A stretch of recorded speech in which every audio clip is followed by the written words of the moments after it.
Hey, today is June 1st. Welcome on into Daily Cards Live post-game edition here on ClaibsOnline.com. I'm Joe Roderick, joined alongside by Bob Ramsey, and we are brought to you each and every day by Munganast, St. Louis Acura, and Royal Banks of Missouri. Rammer, the Cardinals, they just completed a sweep against one of the best teams in all of baseball. And I think after these last 3 days, really, I would say after this homestand, I think we might have to start thinking about them as much better than just a 500 team. Well, yeah, the record says they are. You've played even with most of the contenders, and you sweep the Padres. Right now, even with a team with a lot of flaws, you're doing a lot of things. You know, you've got, the Mets and the Dodgers are at the top. You're dead even though you're behind the Brewers in the standings. Head to head, you're even with them. So I would say if you're doing a power ranking thing, which is kind of silly, doesn't matter. It only matters what the record is. But if you do that, you're no worse than tied for third, if we're being honest about it. Things are going pretty darn well right now. And we can talk about all the offense, and we should, but it's no coincidence that you get two terrific starts in a row. And it sort of catapults you to what's making you the happiest baseball fan in St. Louis, because you got a sweep. I just want to point Roderick. I just want to point out that I was at the game today, and the Padres did not score any runs while I was in Busch Stadium today. So I want to point that out, that they were held scoreless while I was physically inside Busch Stadium this afternoon. Well, you should have been there to close. And for all the advanced metrics guys that don't think the last three outs are the hardest to get, I'm going to send you a tape of this game. Well, yeah, the Cardinals said before the game today, if you missed it, that Helsley, Gallegos, Cabrera, they were all out. Palante probably out as well today. They were playing with a very short bullpen. And honestly, you saw three relievers in the 8th and 9th inning. I think the only reliever today that was available that did not get used was TJ McFarland. I think he might have been saved as your long guy to go out there and do whatever, because I think after you burn McFarland, you're looking at Albert and Yachty throwing their second innings of the season out there. if that game goes deep, if that ball that Cano hit was just a few feet further. So, and I think part of that was the wear and tear that they've had over the last 7 days. And also, I think that's Ali Marmol looking ahead and saying, we got 5 games in 4 days in Chicago. And you know what? Hey, we can make some real noise in the NL Central by going in there and winning 4 out of 5. Well, Helsley, I believe I heard had pitched for the first time in his career, I think, back-to-back days. So you're playing with fire to get him to go 3 days in a row until he's sort of built up and used to it, and you have some data to see how he performs day after day after day. It's one of the reasons why you got to be careful of giving your top leverage relievers multiple innings in a given game, because you just don't know how the next day is going to go. And if you've established that these 3 or 4 guys are who we're going to use in games we can win, and you're going to win more than you lose, you've got to be very careful. You can really box yourself into a corner. The Cardinals win today's game with the runs they scored in the by the final score of 5-2. A few insurance runs there in the bottom of the 8th inning, but you saw once again Paul Goldschmidt continue his just amazing tear. This is one of the, I would say, in the last 15 years, this is one of the hottest Cardinal hitting performances that we have ever seen here in St. Louis. Yeah. And I don't know if maybe you can go back even further and say what he's doing is more impressive than anything that Albert ever did in his first 10 years with the ball club. And as the calendar switches over, Paul Goldschmidt stays. Yeah, I was just going to say, and as the numbers tell you that that's true. Yeah, and then as the calendar shifts over, Nolan Arenado, hopefully maybe he turns things back on as he homers in the game today, and you could tell it was starting to slowly get there for him. But as we talked about it, boy, would it be a lot of fun to see the two of them just get hot at the same time and see just how many wins you can rack up. Well, you're 1-for-1. Yeah. And you're going in, I mean, you're going into a month of games right now where you aren't playing that many good teams. And we talked before that Blue Jays series, we talked how difficult of a stretch this was going to be against the Blue Jays, who we know what they're capable of against the Brewers, who are, first place in the division, and then against the Padres, who were one of few teams in baseball with 30 wins going into this week. And you went there and you took care of business. And now you're going into a stretch of games where you have the Cubs coming up, and then you have the Cubs twice in June. You have the Marlins on the schedule. You have the Reds coming up. I think the Pirates are on that schedule. In the Reds, the Pirates are here in the month of June, and you have the Marlins twice. So this is a time where the Cardinals can really establish themselves and make for a very easy summer. No, it's never easy. Winning is hard. Winning is really hard. But to your point, when you're playing teams that aren't in contention, you got to beat them up. That's how you build up your record. And it's kind of the track the Cardinals are on. I think you're right, Joe, in you're playing virtually even with the very top teams, including your sweep today of the Padres, with the top teams, but you got to beat up the lesser teams. And that's how you get 15, 20, 25 games over 500. That's the way you got to do it. That's coming up now. The rotation and the staff as a whole will really be challenged with 5 games in 4 days now with Chicago. That'll be a huge challenge for both teams, but we don't care about the Cubs. So if they got problems, good for, I don't care. But we got to worry about the Cardinal problems.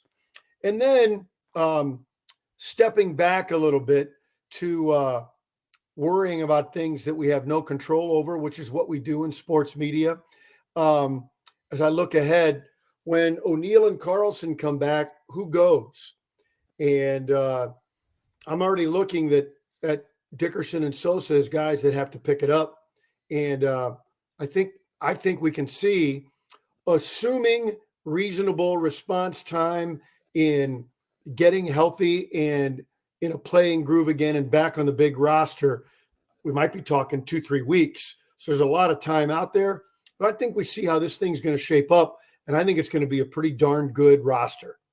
Yeah, they and that's, when you look at the way that Brendan Donovan has come onto the scene, Juan Yepes has come onto the scene, Nolan Gorman, what he's done, which by the way, Nolan Gorman said that his back tightened up on him during Monday's game.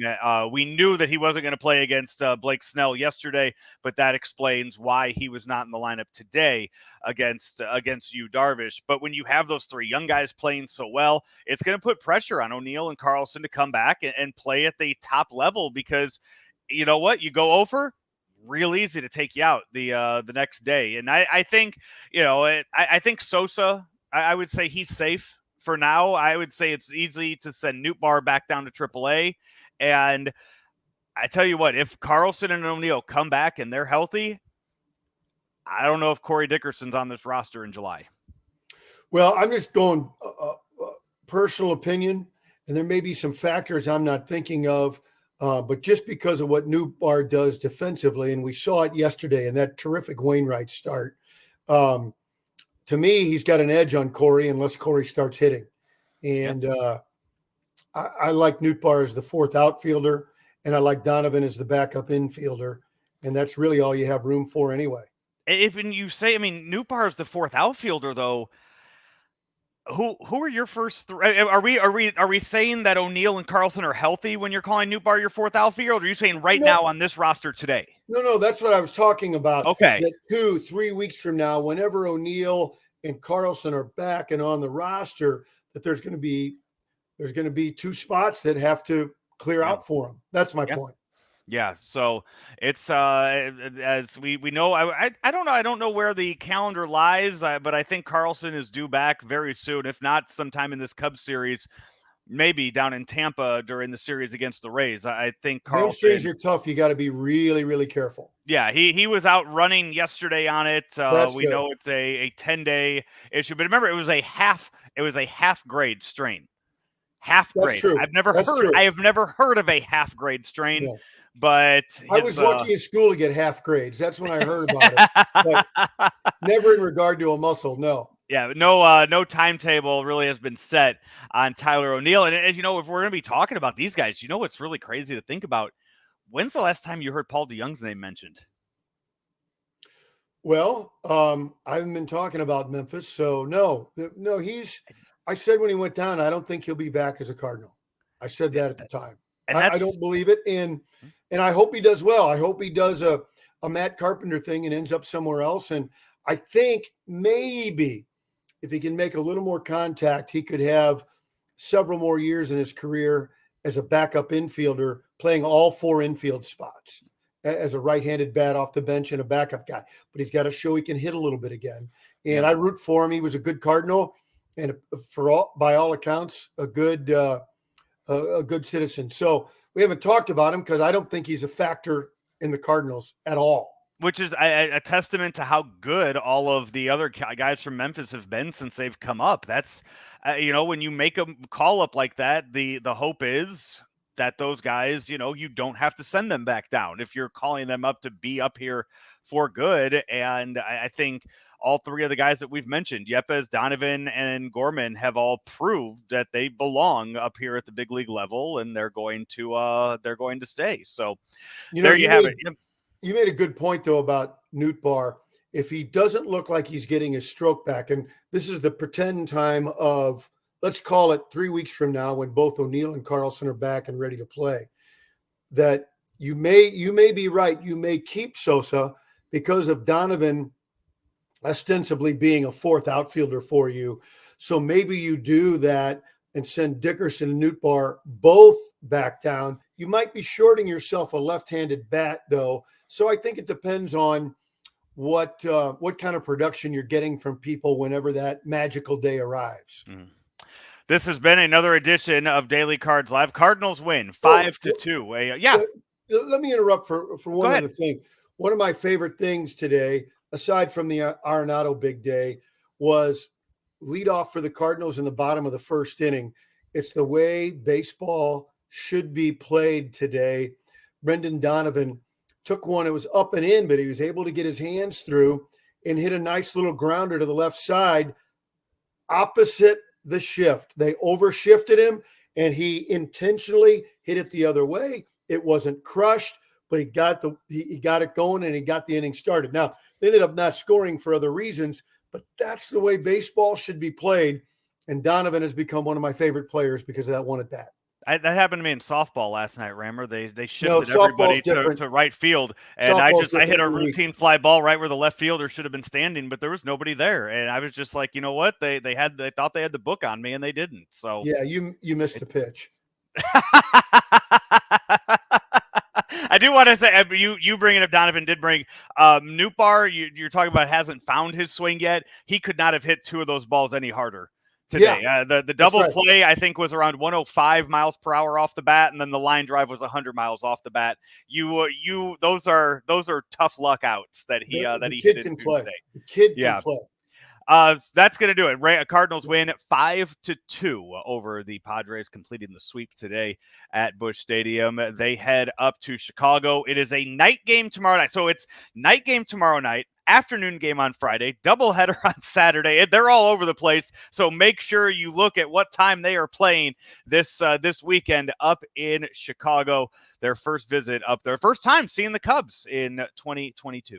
And because of all the games and day, night, and all that, even me, to all my lineup nerds out there, let's give it a rest this weekend because they just got to keep bodies as healthy as they can. You probably will see some crazy lineups. That's the nature of it in this kind of a schedule. So lineup nerds, take a nap, sit back, enjoy. We are brought to you each and every day by Mungenast St. Louis Acura and Rammer, your friends over at Royal Banks.